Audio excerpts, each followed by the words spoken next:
BA द्वितीय वर्ष के प्रिय छात्रों, हम प्रयोजन मूलक हिंदी का अध्ययन कर रहे हैं।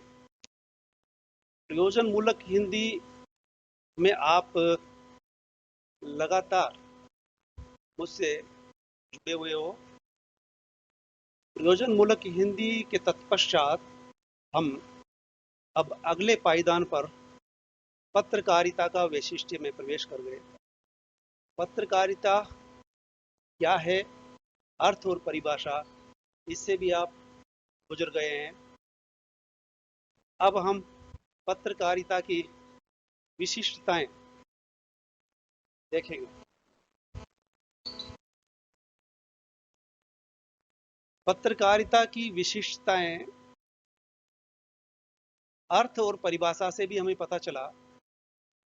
अब हम विशिष्टताएं देखेंगे। पहला, सूक्ष्म शक्ति। पत्रकार या पत्रकारिता, पत्रकारिता की कुछ चंद विशेषताएं जिस पर हम गौर करेंगे और पत्रकारिता को इसी माध्यम से हम समझ सकते हैं। जिस अखबार को हम प्रतिदिन पढ़ते हैं, उस अखबार और अखबार से जुड़े हुए माध्यम, उसे जो पूर्णता प्रदान करते हैं, उसे हम पत्रकारिता कहते हैं। तो पत्रकारिता की विशिष्टताओं से गुजरते हैं। पत्रकारिता की पहली विशेषता, सूक्ष्म शक्ति, यानी ये माध्यम बेहद शक्तिशाली है। शक्तिशाली जब कहा जाता है तो इसका मतलब दो अर्थ निकलते हैं। पहला ये कि आकार प्रकार में शक्तिशाली दिखना चाहिए, हाथी जैसा, ऐसा नहीं।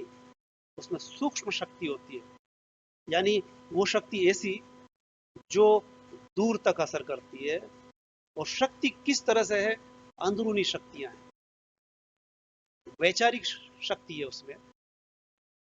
देखिए, हम देखने का प्रयास करेंगे। परिवेश का आंतरिक बाह्य स्वरूप। परिवेश किसका? हमारे आसपास का, हमारे समाज का, जो कुल मिलाकर के देश में, प्रदेश में और शहर में रहने वाले वो नागरिक अपने परिवेश को किस तरह से समझ सकते हैं, उसका आंतरिक और बाह्य स्वरूप क्या है, इसे हम पत्रकारिता के द्वारा समझ सकेंगे। जब आप लगातार अखबार से जुड़ते हैं, उसे पढ़ते हैं, तो पाठक को उस शक्ति का एहसास होता है। पाठक को पढ़ते हुए अपने आसपास के परिवेश, जो जो आंतरिक और उसका बाह्य स्वरूप क्या हो सकता है, उसकी पहचान होती है और मानवीय संबंधों का सूक्ष्म निरीक्षण करता है। जब हम समाचार या संपादकीय पढ़ते हैं, तो ओवरऑल जब उसका प्रभाव पड़ता है पाठक पर, वो समझ जाता है लगातार अध्ययन करने के बाद कि मानवीय संबंध क्या होते हैं। मानवीय संबंधों की पहचान करना वो सीख जाता है। मानवीय संबंधों का सूक्ष्मता से अध्ययन करने का उसे अवसर मिलता है। और वो पत्रकार पत्रकारिता के माध्यम से किसी भी जो चीज वो उठाना चाहता है, घटना, स्थिति, राजनीतिक, सामाजिक, जिसे भी वो उठाता है, उसका पूरी शक्ति के साथ निरूपण करता है और घटनाओं की तह में छुपी हुई बातें, उनको कारण सहित बाहर लेकर के आता है। पत्रकारिता तो हम देख रहे हैं कि पत्रकारिता की सूक्ष्म शक्ति क्या है।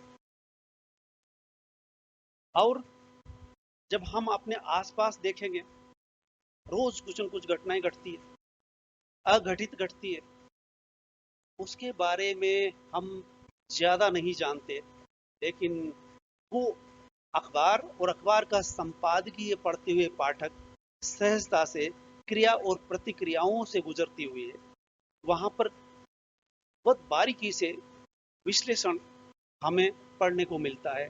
हम सहजता से समझ सकते हैं कि आखिर पत्रकारिता की ताकत क्या है, जो वो ताकत पाठक को एहसास होता है, पाठक भी ताकतवर बनता है। वो क्या देखेगा? दूसरा, नीर क्षीर विवेक, दूध का दूध, पानी का पानी। इस विवेक से पत्रकारिता काम करती है। पत्रकारिता के अहम उद्देश्य होते हैं,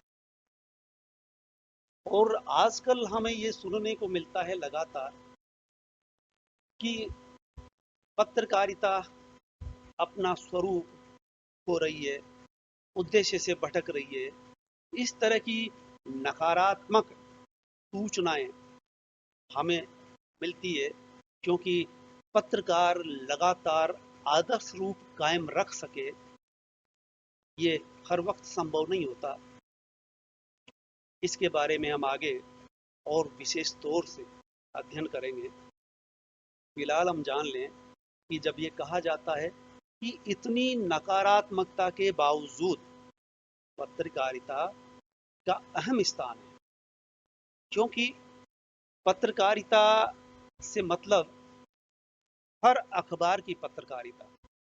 अगर बाय द वे कोई विशिष्ट अखबार जिसे हम पढ़ते हैं, उस अखबार का संपादक या कोई विशेष पत्रकार भटक गया है,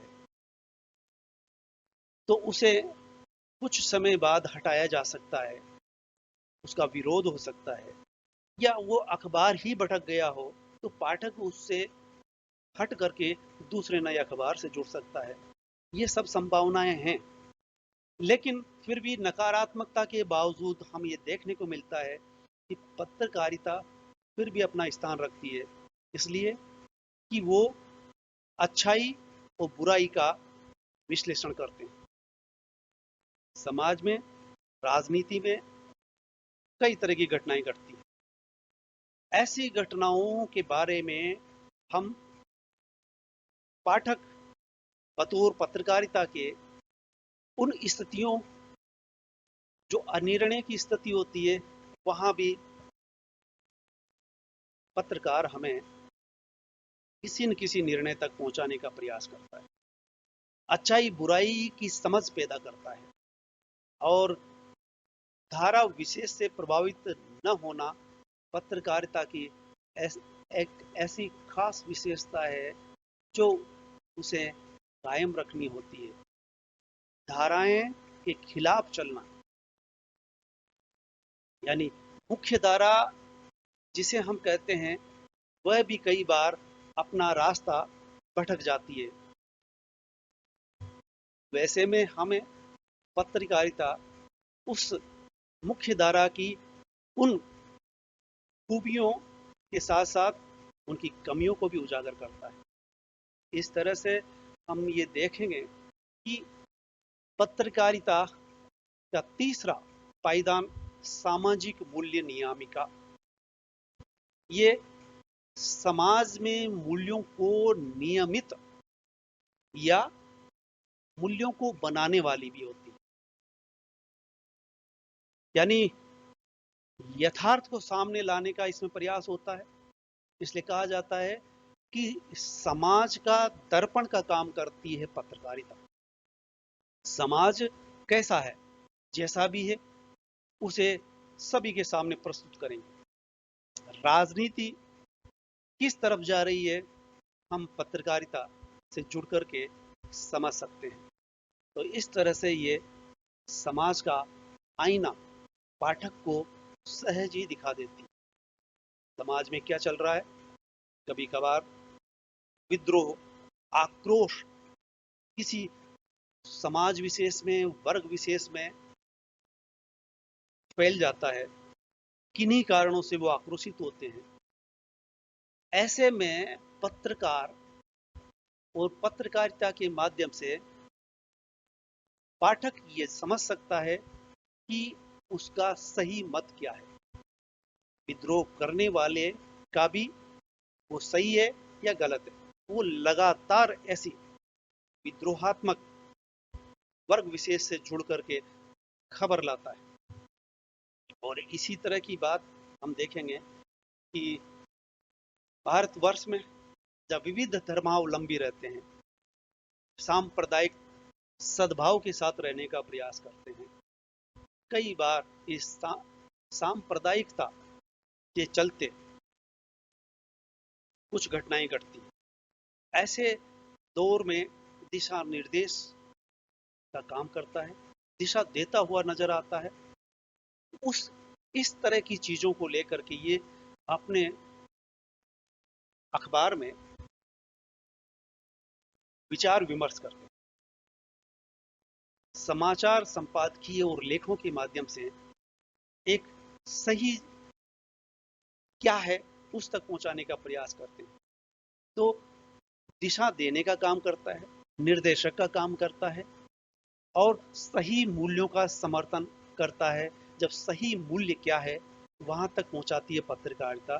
इस तरह से ये समाज में मूल्यों का निर्माण करने का काम करता है। इसलिए हम इसे सामाजिक मूल्य नियामिका कह सकते हैं। चौथा पायदान पर हम पढ़ेंगे परिवेश साक्षात्कार। जब हम 3 बिंदुओं पर विचार कर गए तब उसी से मिलती जुलती बात, लेकिन परिवेश यानी परिवेश बहुत महत्वपूर्ण होता है किसी भी समाज का, किसी भी व्यक्ति का। और परिवेश को एक तरह से हम पत्रकारिता के माध्यम से उसके सामने होते हैं। हम जैसे परिवेश का साक्षात्कार कर रहे हों, उसके अंदरूनी बातों को पहचान रहे हों। और इसी कारण से जीवंतता ग्रहण करती है पत्रकारिता कि लगातार वो परिवेश के संपर्क में रहती है, परिवेश बनाती है। कई बार सामाजिक परिवेश बिगड़ गया तो उसको दुरुस्त करने में पत्रकारिता अपनी अहम भूमिका निभाती है और न केवल देश में घट रही घटनाओं से रूबरू कराती है, बल्कि देश और विदेश दोनों के से संपर्क सूत्र जोड़ करके कहीं ऐसी भी अनहोनी या ऐसी घटना जो यहाँ जानना जरूरी है, जिससे हमें पता होना चाहिए, ऐसे अंतर्राष्ट्रीय घटना चक्र से पत्रकारिता सहज ही जोड़ देती है। मसलन उदाहरण के लिए हम कह सकते हैं कि कोरोना, हम इस समय देश का, समाज का परिवेश कोरोनामय हो गया। पत्रकारिता में भी लगातार कोरोना की खबरें आ रही हैं और ये कोरोना भारत का नहीं बल्कि दूसरे देश से यानी अंतरराष्ट्रीय घटना चक्र है, जिससे पूरा विश्व जुड़ा हुआ है। पूरा विश्व जुड़ा हुआ है, गांव जुड़ा हुआ है, कोई व्यक्ति इससे बचा हुआ नहीं। कोरोना से कैसे बचा जाएगा, इससे भी साक्षात्कार हम इस वक्त पत्रकारिता के माध्यम से कर। कई पहलू है, कई चीजें हैं जो हमें ऐसा इस घटना से जोड़ने का प्रयास किया जा रहा है और पत्रकारिता इसमें बखूबी अपना अहम स्थान रखती है। और इस तरह से परिवेश सिर्फ व्यक्ति, परिवार, बल्कि पूरे देश का, पूरे प्रदेश का कैसा है, इससे साक्षात्कार करवाने की खूबी पत्रकारिता में होती है। और इसी कारण वो विश्व मानवता से जोड़ने में हमारी मदद करता है। इसका मतलब ये है कि किसी भी पत्रकारिता से जुड़ने के बाद पाठक अपने स्तर से ऊपर उठता है, वो एक अच्छा नागरिक बनने की ओर अग्रसर होता है। इस तरह से हम ये देखते हैं कि पत्रकारिता के वैविध्यपूर्ण एवं व्यापक क्षेत्र है। इसका क्षेत्र की कोई सीमा नहीं। ये किस विषय पर बात करेगा आने वाले दिनों में कुछ भी नहीं कहा जा सकता। पहले से इसके बारे में भविष्यवाणी नहीं हो सकती। बेशक कुछ बातें रोज वही होती है जो पिछले दिनों हुई थी, पिछले महीने, पिछले वर्ष में हुई थी। कुछ ऐसी घटनाएं जैसे भ्रष्टाचार, रिश्वतखोरी, बलात्कार, रेप, दुर्घटनाएं, सड़क दुर्घटनाएं, ऐसी खबरें ये दैनंदिन से जुड़ी हुई है। इसलिए ये होती है, होती थी, होती है, होती रहेंगी। ऐसी चीजों के अलावा कुछ ऐसी असामयिक यकायक पैदा होती है, जिसे हम फिर उदाहरण दे सकते हैं कोरोना, जिसके बारे में कल तक यानी 2019 दिसंबर से पहले तक किसी को इस शब्द का पता तक नहीं था। और आज बच्चे बच्चे को पता है, पता ही नहीं बल्कि डरा हुआ है, सहमा हुआ है। तो ऐसी चीजें यकायक सामने आती है और उससे पत्रकारिता जुड़ करके उसके बारीक बारीक पहलुओं पर गौर करती है, पाठकों को सजग सावचेत करती है। इस तरह से हम कह सकते हैं कि वैविध्यपूर्ण और व्यापक क्षेत्र है पत्रकारिता का। पत्रकारिता के क्षेत्र की कोई सीमा नहीं है, वहां तक भी जाता है जहां हम आज कल्पना नहीं कर सकते कल क्या होगा, किस बात को पत्रकारिता समाज से, देश से जोड़ने वाली है। जो भी वहां होगा, जो भी अघटित होगा, उससे भी वो जोड़ करके अपने पाठक को वो चीजें दिखाती है। इस तरह से हम कह सकते हैं कि जीवन का कोई भी पक्ष इससे अछूता नहीं, कोई भी इससे बचा हुआ नहीं। प्रत्येक वर्ग और विषय से जुड़ी है। यानी समाज में उच्च वर्ग, मध्यम वर्ग, निम्न वर्ग, 3 वर्ग होते हैं। ये तीनों ही वर्गों से जुड़ती है। बेशक ये हो सकता है कि अमीर वर्ग की कुछ खबरें ज्यादा आती है, निम्न वर्ग की कम आती है, और बीच में मध्यम वर्ग है। ये एक दूसरी बात है। लेकिन कोई भी इससे बचा हुआ नहीं रहेगा। जब कोई घटना घटेगी तो पत्रकार वहां पहुंचेगा और उस खबर को बनाता है, और उसके विषय जो भी होंगे उससे जुड़ करके हमारे सामने प्रस्तुत करता है।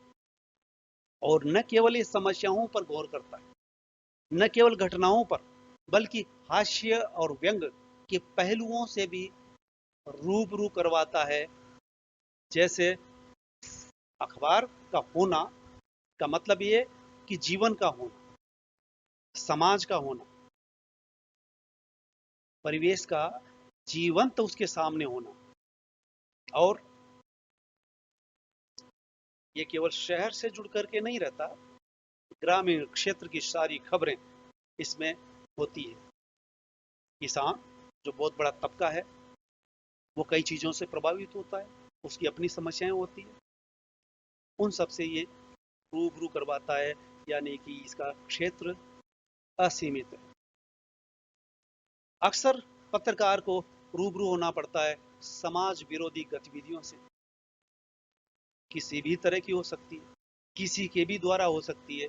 उन गतिविधियों को हमारे सामने खोल करके, अगर छुपी हुई है तो उसे बाहर लाता है। अपराध कई तरह के, नारी अत्याचार, दलित शोषण, पत्रकारिता ने अपने स्वरूप का इस तरह से काफी विस्तार किया है। ये पत्रकारिता हमें कई तरह से, कई क्षेत्रों से रूबरू करवाती है। इस तरह से हम ये कह सकते हैं कि ये पत्रकारिता यानी पत्रकार, जो पत्रकारिता का आधार स्तंभ है, कुशल चिकित्सक की तरह होता है। जिसे हम कहेंगे कि जैसे डॉक्टर के सामने जब मरीज आता है, मरीज शब्द में ही निहित है कि अब वो स्वस्थ नहीं है। वो स्वास्थ्य की संभावना चिकित्सक में निहित है। चिकित्सक अंततः उसे पुनः उसी अवस्था में पहुंचाएगा, इसलिए उसे कुशल चिकित्सक कहेंगे।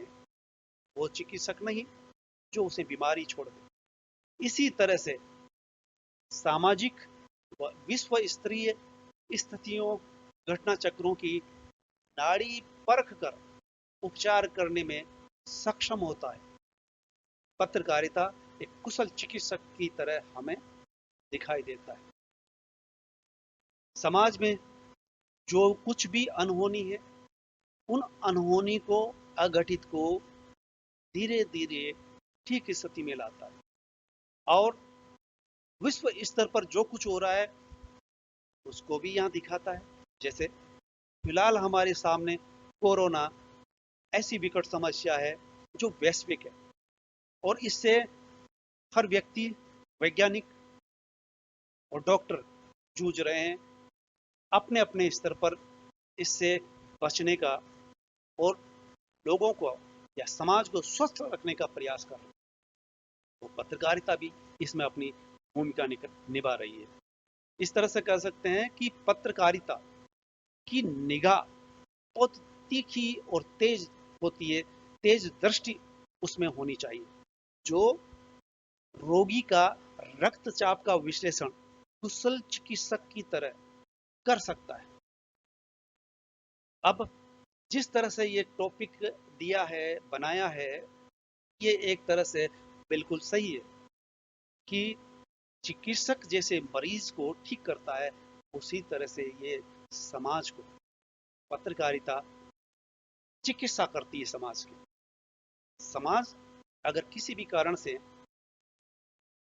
रोग की अवस्था में होता है, तब उसे लगातार आईसीयू में, आईसीयू समाज का आईसीयू है पत्रकारिता, जहां पर वो लेकर के, जैसे कोरोना को लेकर के रोज समाचार बनते हैं, वो संपादकीय प्लस उसके साथ कई तरह के लेखक लगातार लिख रहे हैं कि किस तरह से इस महामारी से बचाव किया जा सकता है। यानी पत्रकारिता के माध्यम से समाज की चिकित्सा की जा सकती है। और वो भी देखिए, समाज की धड़कन को पकड़ता है, परिवेश का एक्सरे प्रस्तुत कर सूक्ष्म भूमिका निभाकर कुशल चिकित्सक हो सकता है पत्रकार। इस तरह से हम देखेंगे, अगला बिंदु है हमारा कि प्रेरणादायक एवं जागरूक। ये पाठक को के लिए प्रेरणादायी होता है, उसे जागरूक करता है, और जब ये सब पाठक में आ जाएगा तो इसे कहेंगे कि सजग, सावचेत और एक अच्छा नागरिक बनता है। नागरिकों का सचेत करता है, दायित्व के प्रति जागरूक बनाता है, और ये अपने समाचार और संपादकीय के द्वारा विचार व्यक्त करके अपने विचारों को प्रस्तुत करता है। जब हम रोज समाचार पढ़ते हैं और केवल समाचार ही पढ़ करके रह जाते हैं, तो अच्छे पाठक नहीं कहलाते। अच्छे पाठक और अच्छे नागरिक बनने की भूमिका में तब आएंगे जब हम उसका संपादकीय पढ़ेंगे। संपादकीय में खास तौर से किसी भी समस्या या घटना पर विचार प्रस्तुत किए जाते हैं, और वो वरिष्ठ पत्रकार जो संपादक बन चुका है वो व्यक्त करता है। इस तरह से हम इस भूमिका को, पत्रकारिता की भूमिका को, हमारे महत्वपूर्ण घटनाक्रम, जब देश गुलाम था और देश किस तरह से आजाद हुआ, इसमें बहुत से पहलू है, बहुत से महान स्वतंत्रता सेनानियों का योगदान है, जिसमें सर्वप्रथम महात्मा गांधी आते हैं। लेकिन उन्होंने भी पत्रिका निकाली और लगातार लिखा, वो भी पत्रकारिता कर रहे थे। इस तरह से कह सकते हैं कि राष्ट्रीय स्वाधीनता आंदोलन में पत्रकारिता ने बखूबी भूमिका निभाई, और देश को जो आज़ादी दिलाई, उसमें पत्रकारिता का भी योगदान रहा है। इसे हम स्वीकार करते हैं, स्वीकार करना भी चाहिए। आठवां और अंतिम बिंदु है जिसे हम समझ सकते हैं और आगे भी इसके बारे में बात करते रहेंगे। फिलहाल संप्रेषण का माध्यम, इस शब्द के अर्थ को समझने का प्रयास करें कि ये माध्यम है जो अपनी बात, अपने विचार संप्रेषित करता है सामने। सामने कौन? जो नागरिक, समाज और देश है। जो कुछ भी होता है उसे अपने नागरिक तक संप्रेषित करता है। किस तरह से जोड़ता है ये? शासक और शासित के बीच भूमिका निभाता है। ये आज के लोकतंत्र की ताकत कह सकते हैं हम पत्रकारिता को। अगर पत्रकारिता यहाँ की मजबूत है, आदर्श है और सही दिशा में है, तो वह शासक और शासित के बीच की कड़ी बन जाता है। और शासक क्या कर रहा है? शासित के लिए नीतियां सही है नहीं है तो शासक की आलोचना पड़ताल करते हुए हकीकत बयां करता है और शासक को भी सही दिशा में लाने का प्रयास पत्रकारिता करती है। लोगों को राष्ट्र से जोड़ देती है। ये एक महत्वपूर्ण बात है कि राष्ट्र क्या है, ये किसी नेता के कहने से पता नहीं चलता। नेता में राजनीति हो सकती है, लेकिन पत्रकारिता के द्वारा ये सच्चाई सामने आती है कि धीरे धीरे वो बाकायदा अपने राष्ट्र से आत्मीय तौर पर जुड़ता है सच्चाई के साथ कि सही क्या है और गलत क्या है। देशभक्ति की भावना उसमें बखूबी धीरे धीरे प्रवेश करती है और लगातार सरकार की रीति नीति से परिचित करवाती है कि सरकार क्या करने जा रही है। जो करने जा रही है, नई शिक्षा नीति अभी आई। अब नई शिक्षा नीति आते ही पहले अखबार में हम समाचार पढ़ते हैं, संपादकीय पढ़ते हैं, लेख लगातार आ रहे हैं। अब आप ये देख सकते हैं, क्योंकि हम छात्रों से मुखातिब है, छात्र पत्रकारिता पढ़ रहे हैं और सरकार की रीति नीति से ये पत्रकारिता में जोड़ती है।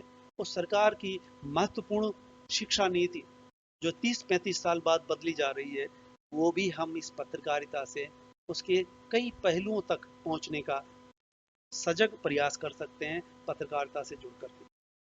इस तरह से जनता की समस्याओं को, मानवीय गुणों का विस्तार करना, जनता की समस्याओं को सामने लाना जो किसी भी तरह की हो, और धीरे धीरे मानवीय गुणों का विस्तार करने का एक माध्यम बनता है। इस तरह से हम कहेंगे कि मानवीय विकास में योगदान करता है ये पत्रकारिता। सरकार और जनता के बीच संप्रेषण का माध्यम बन सुदृढ़ संबंध बनाती है पत्रकारिता। इससे ये आशय निकल के आया है कि पाठक यानी बीए द्वितीय वर्ष के विद्यार्थी जो द्वितीय पेपर पढ़ते हुए प्रयोजन मूलक हिंदी पढ़ते हुए पत्रकारिता को समझ रहे हैं कि पत्रकारिता का अहम स्थान है, और आप पत्रकारिता को सहज ही समझ सकते हैं। आगे की क्लासों में हम पत्रकारिता की आवश्यकता, पत्रकारिता का महत्व जो लगभग अभी हमने बताया है, इससे आप बहुत कुछ समझ चुके हैं। अब हमारे लिए आसानी रहेगी।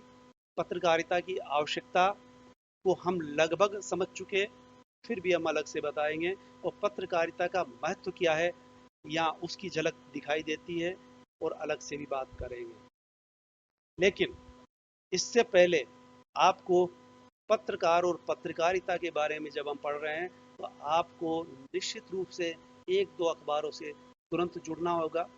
वो संपादकीय क्या है उसको पढ़ना आरंभ करना होगा। आज की कक्षा में संपादकीय शब्द एक बार आया, उसके बारे में कुछ सूचना दी, कि विचार अखबार का और अखबार की विचारधारा क्या है वो समाचारों से नहीं संपादकीय से पता चलती है। और महत्वपूर्ण नीति समाचार की संपादकीय में निहित होती है। इसलिए मेरे विद्यार्थी अब से कोई न कोई अखबार देखेंगे और संपादकीय रोज अध्ययन करेंगे।